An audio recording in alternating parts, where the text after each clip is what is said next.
যে এই মুহূর্তে ভারতের সাথে আমাদের একটা মন কষা করে চলতেছে, মানে এটাকে আমি ঠিক সত্যতা আমি বলবো না, একটা মন কষা করে চলতেছে।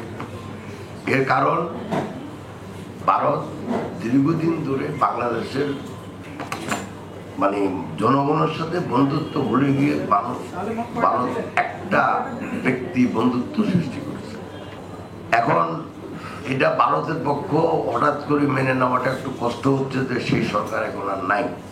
তো আমাদের সরকারের ঘোষিত নীতি হলো আগে আপনি 5ই আগস্টকে নীতিগত স্বীকৃতি ঠিক মতো দেন, দিয়ে আমরা ভবিষ্যতের দিকে আগাই। আমি মনে করি ওটা যথাযথ চিন্তাধারা। অ্যাডাম স্মিথ বলে গেছে যে একটা দেশ যদি নিজেকে সমৃদ্ধ করতে চায় বাণিজ্যের মাধ্যমে, তাহলে তার জন্য অত্যন্ত জরুরি প্রতিবেশী দেশের সাথে সম্পর্ক ভালো রাখা এবং বাণিজ্য বৃদ্ধি করা। তারপরেও বলছে যে রাজনৈতিক সম্পর্ক যাই হোক, বাণিজ্যিক সম্পর্ক যেন ভালো থাকে।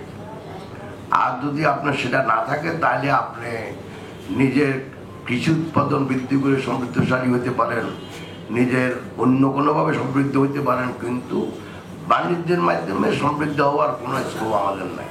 তা আমি মনে করি এটা ভারতের সাথে আমাদের সম্পর্ক ভালো হওয়া উচিত, কিন্তু একই সাথে আমাদের আত্মসম্মান যেন বজায় থাকে, সেটার দিকেও আমাদের খেয়াল রাখা উচিত।